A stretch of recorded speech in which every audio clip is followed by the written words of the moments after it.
درود بینندگان عزیز، دوام بیشتر از یک ماه اخیر در تاجیکستان شکایت ها از گرفتار شدن به بیماری زکام و بیماری های مانند به زکام زیاد شده است. امروز ما به صحبت پزشک سرایت شناس آمدیم تا درباره این بیماری و راه‌های پیشگیری از آن صحبت نماییم.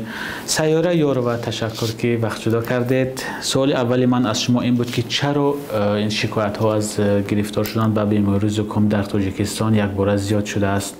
همه ساله در موسم تیرامو، زمستان، بهار ما افزایش بیماری‌های زکام یا بیماری‌های زکام مانند با اصطلاح دیگر ما میگیم بیماری‌های شدید راه‌های نفس دچار میشویم. یعنی در موسم با سر شدن موسم سرما زیاد شوی این بیماری‌ها زیاد است از سبب آنی که این بیماری‌ها بیماری ویروسی میباشند و آنها در شرایط هوای خنک استوارند. با راه‌های گزارش آنها اساساً راه‌های با راه نفس هواگیر قطرگی میباشد. بعضی ساکنان شکایت دارند که بیماری زکام را نظر به سالهای گذشته امسال بسیار وزنین گذراندند. به نظر شما سببش در چی است؟ یکی از سبب‌های وزنین گذراندن بیماری‌های زکام یا بیماری‌های سرایت شدید ویروس راه‌های نفس این پست شدن سطح مسئولیت است. از سبب‌های پست شدن سطح مسئولیت این سبب‌های گوناگون دارد. این تاثیر محیط زیست، تاثیر باد و هوا نیز می‌تواند سطح مسئولیت آدمان را پست کنند. این حال بیشتر با آرزه‌های زکام، این التهاب راه‌های نفس، التهاب شش‌ها با ما بیشتر کودکان و شخصان کلانسال مراجعت میکنند که آنها بعد از 2-3 روز بیماری با آرزه‌ها به بیمارخانه ما وارد میشوند. یکی از سبب‌های زیاد دچار شدن بیماری زکام و پیدا شدن آرزه‌ها پیش از همه سطح مسئولیت که در تاثیر غذای ناسالم، حیات ناسالم و اینچنین سبب دیگر آن شده میتواند که سال تا سال این ویروس ها در شرایط محیط بیرونه مطابق شده ایستادند و مسئولیت به هر یک ویروس دور و دراز نیست، کوتاه مدت است. میتواند که یک شخص در اگر 2-3 مرتبه به زکام گرفتار شود.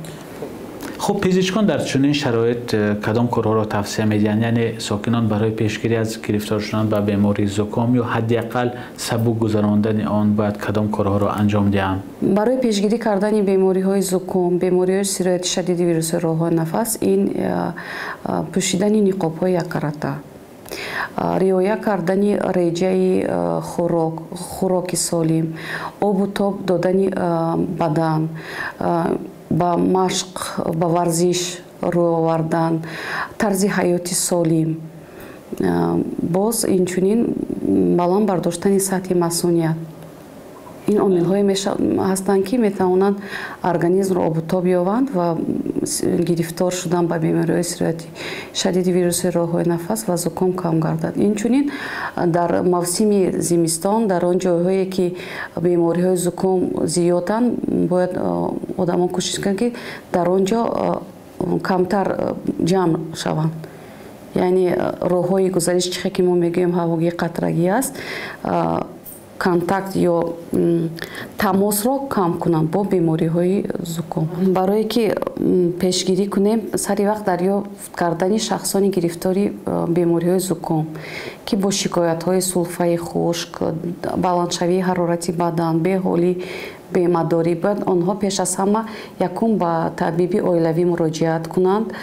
آن شخص بیمار نیز باید خود نقاب پوشد و سری وقت در خانه در حجره الهیده طبابت خود را گیرد و وی هم از سبب آنی که اون شخص خود منبع سرایت است باید هم نقاب پوشد و هم شخص بیمار فاصله اجتماعی را نیز نگاه دارد.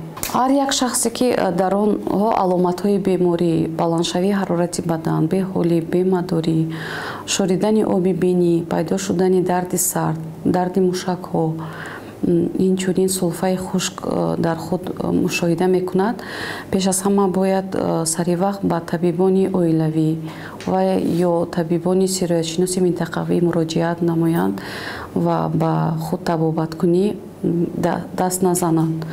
Инчунин онҳо бояд кӯшиш кунанд ки ба худалоҳидагардонӣ, яъне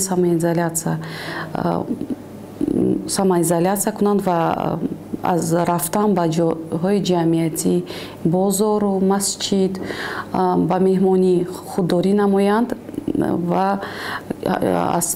худдорӣ намоянд, чунки мо гуфтем беморӣ бо роҳи ҳавоги қатрагӣ паҳн мешавад, дигар шахсон низ аз онҳо сироят наёбанд.